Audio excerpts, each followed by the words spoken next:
Well, hello and welcome to our reading of the Greek New Testament. We're reading Matthew's Gospel up to chapter 16.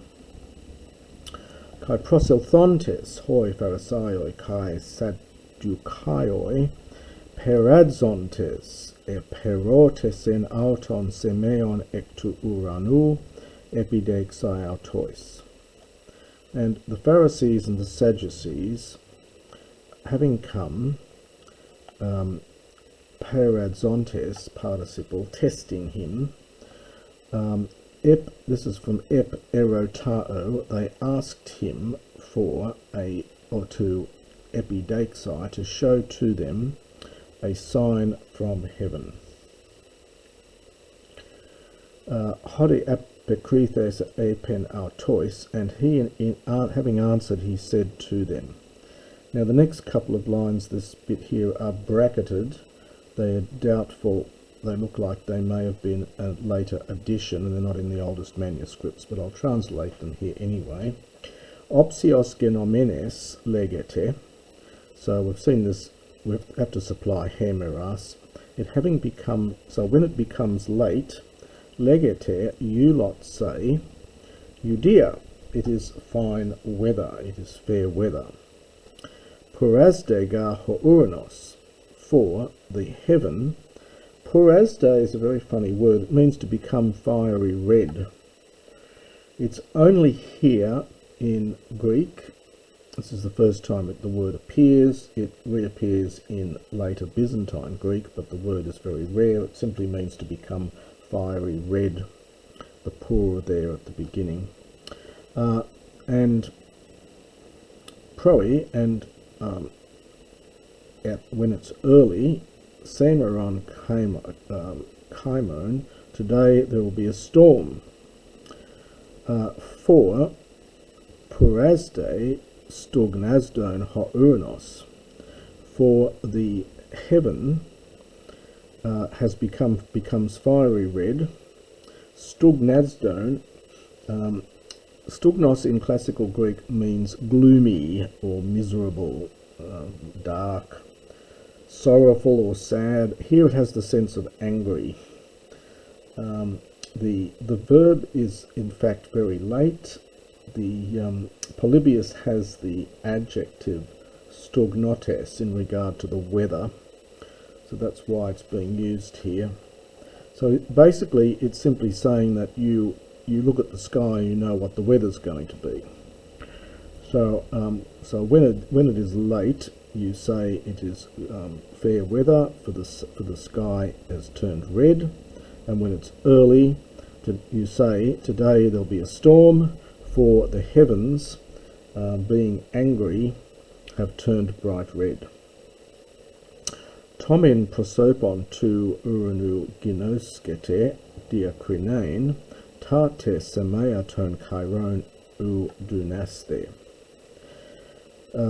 We get a men here and a de. Don't get too many of those in Matthew.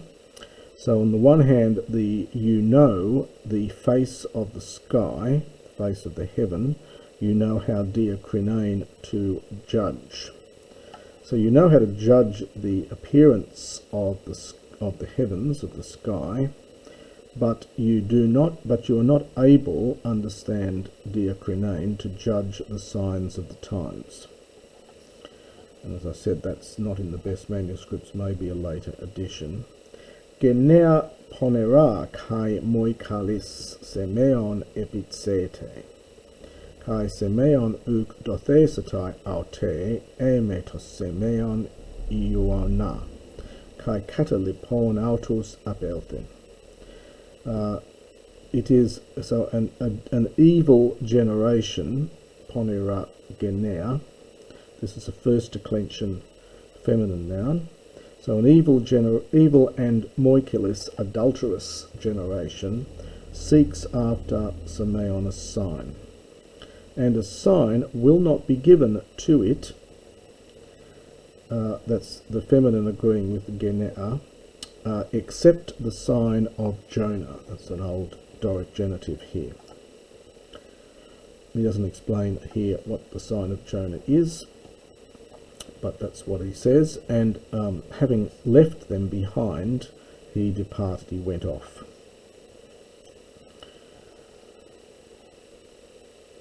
The next little section is only in Mark's Gospel, not in Luke. Kai orthontes hoi metheto est to paran epilathon to artus lebain. And the disciples having gone to the other side, and this is from epilanthanomai in the middle, it means to forget.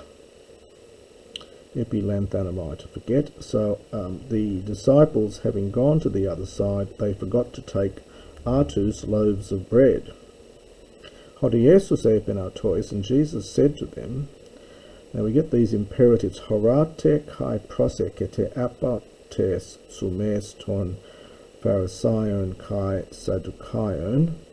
So keep an eye out for and beware. We've had that word before.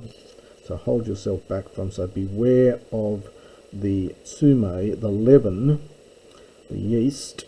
So the leaven of the Pharisees and the Sadducees.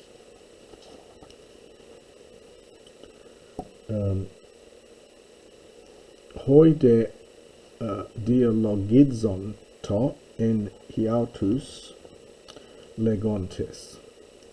For they, this is now the disciples, so they began to debate or to think among themselves, saying, perhaps discuss or debate among themselves, saying, hoti recitative, inverted commas, we don't have any loaves of bread.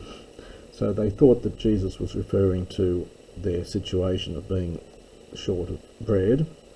Gnus hode Jesus epen, gnus participle from ginosko. Jesus having known, he said, Ti dialogizes the en hiautois. Why do you debate among yourselves, O ye of little faith, oligopistoi, hotiatus ukeketi, because you don't have loaves of bread. Upo no erte, do you not understand, nor do you remember, tus pentiatus, the 5 loaves of the pentakis of the 5,000, kai possus coffinus elabete, and how many baskets you took up. Nor ude tus hepta artus ton tessera kilion, nor the 7 loaves of bread of the 4,000, kai possos sporidas elabete, and how many baskets you took. A little bit of nice variatio here. He uses koffinos for a basket here and spuris for a basket here. Pos u noerte hoti u periaton epen umin. How do you not understand that I did not speak to you about loaves of bread, but hold back from the leaven of the Pharisees and the Sadducees? Toti suneken hoti ukepen proseken apotes sumes tonaton. And at that time, this is from Sun Hiami, they understood that he did not tell them, that he was not saying to hold back from or keep away from the leaven of the loaves of bread, but apotes didakes, but from the teaching of the Pharisees and the Sadducees. And that's the first part of chapter 16.